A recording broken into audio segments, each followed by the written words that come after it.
咸鱼。大家好，有的朋友认识，有的朋友不认识。自我介绍一下，我叫咸鱼，来自河北衡水，在上海打工。一个穷孩子生活在有钱人的城市，他只能用精神对抗物质。我就走着眼，咱们两边都看一下，好不好？我怕咱们这个看不全，回头你们互相拼一下。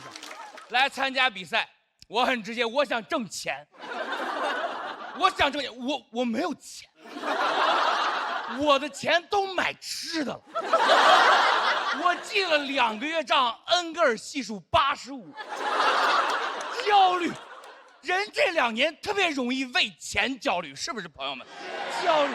你说人穷可以开心，但人穷还爱刷短视频，你就不能开心，因为这2年特别容易在各个短视频平台刷到那种假扮经济学家散播经济焦虑。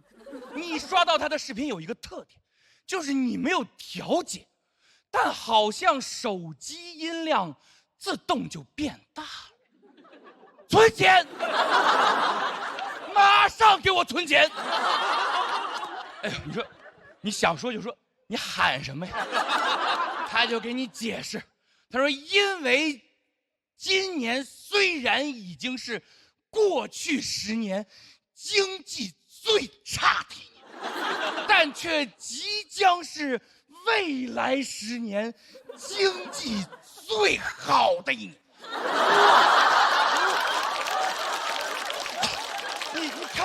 你看完，你这个难受，你都不是焦虑了，绝望，还存钱，我都不想存活了。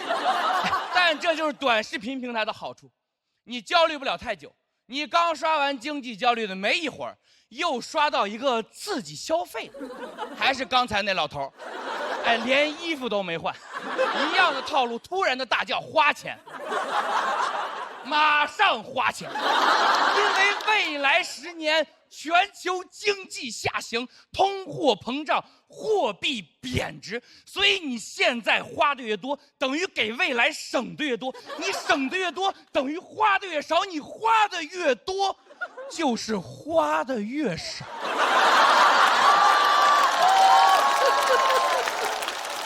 看完我悟了，我还焦虑个啥呀？我消费吧。朋友们，你想，消费就是储蓄，借贷就是理财呀，浪费就是节约呀，淘汰就是晋级呀！再见。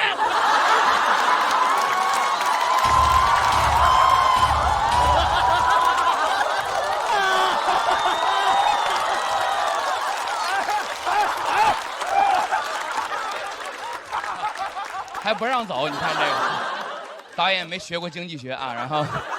那我没办法，只能接着讲了，朋友们。我存不了钱，我焦虑，我的消费观太坏了。我的消费观就是8个字：有钱花钱，没钱花呗。你能明白吗？我喜欢超前消费，花呗用完就用信用卡，坏习惯。这2年意识到了，原来没意识到。当然了，养成这个坏习惯，我不怪什么社会资本，全怪我们大学宿舍长。我们大学宿舍长是花呗推销员，资本的爪牙。认识他那年，你想我才18，给我们洗脑，让我们开花呗。哎呦，就人家那个洗脑话术之厉害啊！不是我危言耸听，今天我说完。在座所有人开通花呗，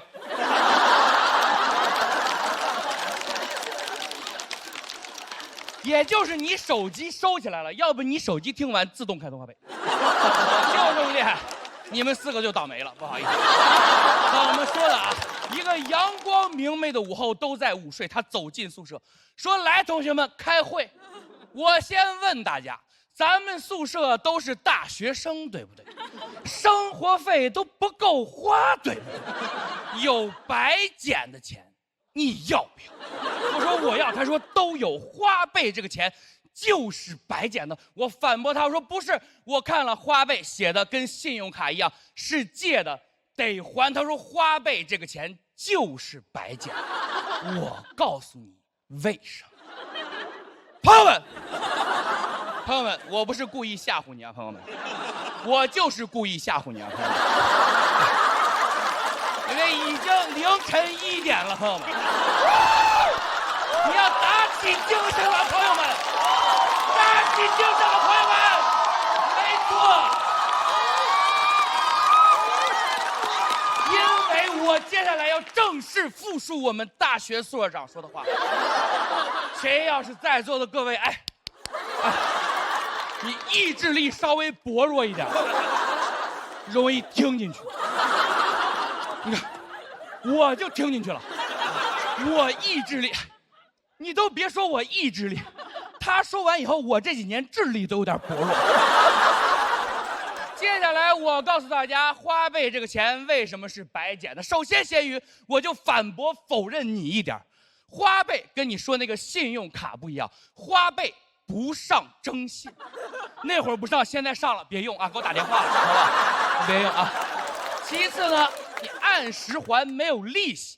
那基于以上2个条件，我希望现在在座的各位都点开通，然后从下个月开始，你就按月借按月还，按月借按月还，完死之前那个月你别还，这钱就是你的了。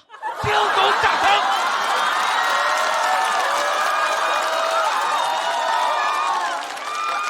我直接就听懂了，我在宿舍嘎嘎鼓掌。现在那巴掌都打我脸上了，我现在还还着花呗呢。人生目标是死，你知道，人一旦用上花呗，你就必须独自面临很多孤独又尴尬的情况。特别这2年，钱不好挣，也不够花。我说实话，我现在每个月有10天，整个人就处于没有余额，只有马某对我的信任。马某，你们知道我在云什么吧？你明白啊？没有余额，只有马某对我的信任，干什么都用花呗支付。跟朋友吃饭特别尴尬，你兜里1分钱没有，但你得抢着结账，因为万一你朋友把账结完回来，突然找你要 AA， 你是 A 不出来这个钱。不说了，听懂关花呗，谢谢大家。